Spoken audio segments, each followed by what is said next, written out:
Today is July 28th, 2013. It's day 54 of the Journey of Hope North route. I'm here with Danjong Hero. He's from South Korea.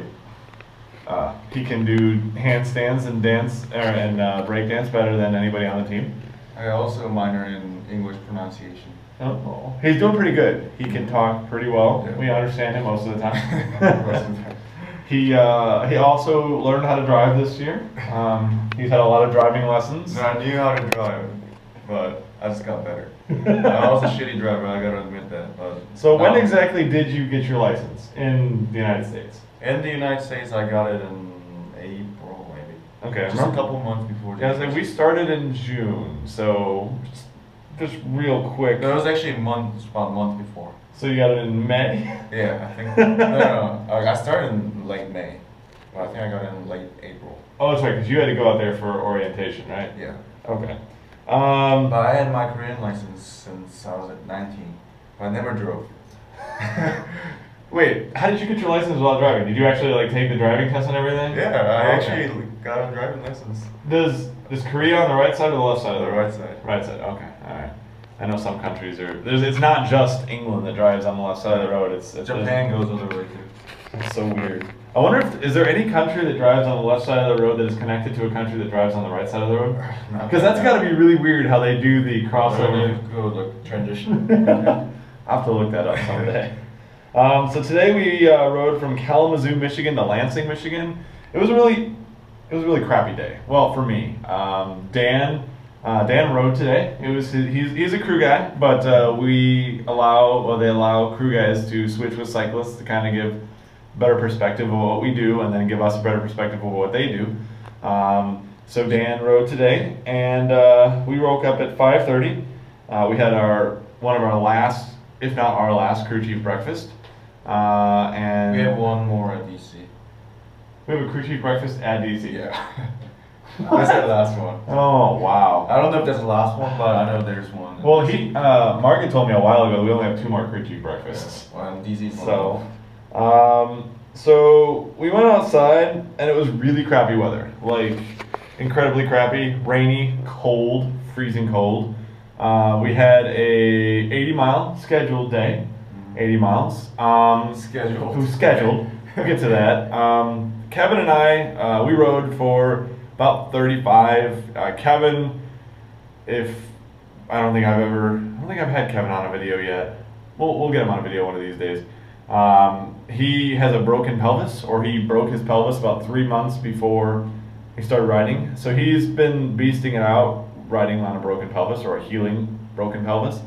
And he hit a big pothole and kind of put him in some pain that day. So he racked, and I didn't know that. Yeah, he racked, and then I racked because when I got to the same point that he racked, I got off the bike and I couldn't even close my hand. Like, my hand would go about like that. I couldn't close my fingers enough to take off my helmet. So since my hands were so cold and they couldn't move, I was like, yeah, it's kind of unsafe. If I can't even squeeze my hand, I might not be able to break. So were your fingers frozen? They weren't even like really frozen. It's just like I couldn't close my hand past this. Like I tried. Like, it's not that it was painful or anything. Like, just I tried and I was like, it's not closing. So it was kind of weird. I don't know, weird feeling. So I wrecked, and then Kevin and I, we walked in the van and we just kind of rode to the destination. But then you can tell us about the rest of the day. Sure. So how was your ride? How was your experience as a cyclist? So I only rode one day, but I can say that I experienced probably everything that you guys can possibly experience in one day. Yeah, you picked a great day to ride with the rain and the cold. Yeah, I got rain and the cold. First time, 3 miles in, I got a flat. Really? Yeah. Nice. Okay. Let's see. There were a little bit of hills. There was a lot of people disagree that there were hills, but well, for you, a small hill, or for us, a small hill might be for you a big hill. I looked it up, and it was about 1,500 feet. That's not too bad. No, that's it's like very gradual. Okay. There was that.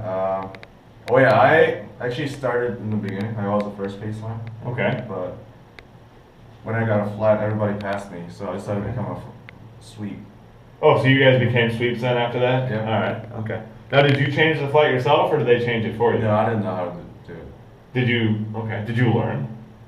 I kind of know how, like, I was kind of told to learn how to change flat and orientation. Okay. And I kind of looked it over, but I didn't actually get to do it. Okay. Who are you riding with? I was with Kyle Marby Okay. and Sora Meta. Okay. Well, Kyle Marby knows how to change flats. He's had a couple. Sarv, I don't think he's had too many flats, but Probably a couple. But yeah. And I shout out to Alberto for letting me use his bike. Okay. Did you fall at all? Did you stay on the bike the whole No, time? actually I didn't fall at all. Okay. But about a minute in, I started biking. My ass started to hurt. So I can totally see why Alberto was complaining so much. Well, see, after a while, your ass just gets so numb. Like Yeah. you can touch it, can't feel your fingers. It's really weird because the pain came in and it went away Yeah. back and forth. Yeah, yeah. You got to keep switching your body position. You kind of keep moving your ass from cheek to cheek, Yeah. forward and backward, just kind of get it up there. So, we also had an issue today with one of our turns was missed. Two of the turns. No, just one, because they were told to make a right and they were supposed to make an immediate left. No, not They that didn't. one, but like the one that was there were red flag in the middle, about 20 miles in when you wrecked. Oh, so we missed another turn? Yeah. Oh, So okay. the first few pace lines actually went way over 80 miles that day. Yeah, they did ended up 95. 94. Yeah. 94. Yeah. But And the sweeps, which was me, are the only pace line that rode 80 miles. yeah. Everybody Well, else. no, you and the one in front of you, because Mark came in No, right. they were their turns messed up too because they passed the immediate left. But they still made it. Yeah. 'Cause Yeah, they had to turn around. They turned around, but they figured out what they were doing, Yeah. and they got back there. Because Mark was from the area, ish. Like he knew that he noticed he saw the same landmarks. He was going in a circle. Yeah, like he's one of the crew members, so he knows if they're going the wrong direction, like he kind of knows. So yeah. You know. So the guy Mark was one of our crew guys. He's our crew chief. He feeds us, and he was also right along that day. And he came in first, and then they came in second, and they were the last two pace lines. Which is funny. And then all of the other pace lines came in about a half hour later as they went about an extra 14, 15 miles. Mhm. So I can probably say that the first 40 miles I killed it. I was going 23, 24 in flats. And Really? Yeah, Oh. with the rain. with the rain. Yeah, probably like 13, 14 in uphill. But after 50, I got just burned out. I was just going so slow. Well, that's because you were doing 23 something in the beginning. Like you can't burn your body out Yeah. like that.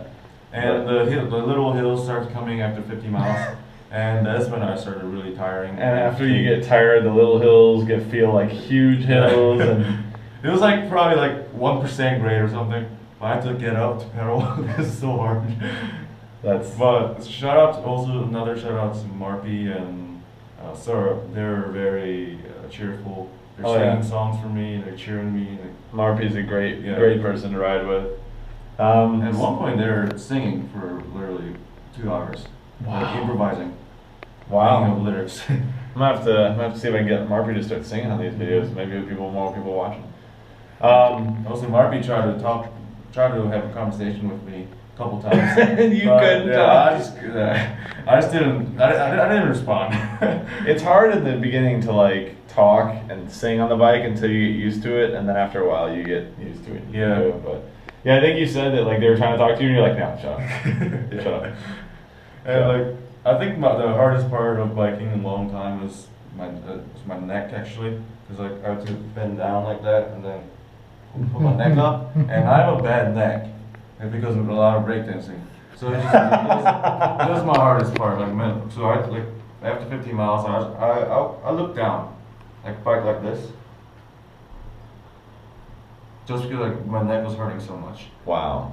Well, props to you for making it. You made it all the way. Well, the 80 miles. You didn't do 95, but that's not unnecessary. That was not necessary. 82 to be exact. 82. All right. So after we arrived, we had lunch, which I don't even remember what the sponsor was. Let me look up the sponsor. We had lunch with. There are several of them. They were I think they are parents of Pi Alphas. okay. Okay, I guess I don't really have it written here. we had lunch with parents of Pi Alphas and friends of some of the guys. It was like a sloppy Joe type lunch, and it was like a potluck stuff. There was a lot of different things. But before that, I went up to shower and change because I had arrived a little bit earlier just because I had rode in the van, and I realized that some of my stuff was not there. Pretty much my blue shirts and my khakis, they were not there, and I realized, well, they weren't there because I left them in the dryer at Western Michigan University. So I asked my project manager if I could borrow a van and drive back, and he said I could. So after dinner, or after lunch, I hopped in the van and went on a nice 160-mile drive to go and retrieve my clothing. And I realized how far we actually bike, you know. I mean, 80 miles doesn't seem like much, but when you're driving 80 miles just to go and get some clothes, and you're driving as fast as you can go and realizing it's still a long way, and then realizing that, you know, you were only biking at like 15 to 20 miles an hour. So, yeah, when I was biking in the flat, like going 20 or 25, I felt so fast. Yeah. But distance-wise, like I wasn't going anywhere. No. Because I thought I biked for like 30 miles, but I was only 10 miles. Yeah. Oh yeah. Time goes a lot slower Really on the bike than it does in the vans. But so I drove all the way there and all the way back, and instead of coming back to lodging, I went right to dinner. I just made it like right as everybody was getting in, so I felt really proud of myself for making it just in time. And we had our dinner with the Beta Xi chapter of Pi Kappa Phi, which is the Central Michigan University chapter, which is the same chapter that Spencer and Jeremy went to. They fed us hot dogs and hamburgers and did some introductions and talked about ourselves and listened to them and heard stories and whatnot. So I didn't know that you were missing because I saw you at lunch and dinner. Yep.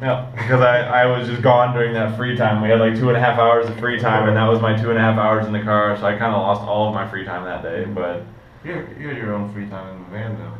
Yeah. I don't know if I would call that free time, but yeah. So after that, we pretty much headed back to the hotel and had some free time then. I don't know, did you do anything else that day? Do you remember anything or have any, experiences or anything you want to share about that day? I'm pretty sure I just passed out. You just passed out? Right after riding. I was just so tired. I remember you coming in and just like looking at your face, and it was... Because the last 20 miles I was in so much pain. I was just cursing, constantly cursing to myself. And yeah, when I saw the "Welcome to East Lansing" sign, I was so happy. You thought you were there? I made it. Like, there can't be more than like 2 miles left. But no, I probably biked at least 10 miles from the East Lansing sign. Yeah, that was a long time. Yeah, you realize how at the very end, like you think you're almost there, and you try and gauge when you're gonna get there, but. So when you guys say, hey, you only got 3 miles left, or you're 5 miles away, and then when it turns out to be 10 miles, you realize why we get upset and why it's like you told us. Now I know. Now you know. So when lunch is not next stop, when you say lunch is next stop. So. But to defend group positions, we never know exact miles, so don't blame on us either. We try to help. Yeah, they do a great job. So this has been day 54 of the Journey of Hope North Route 2013. You can keep following my blog, joh.theotherbrew.com. It's over on this side.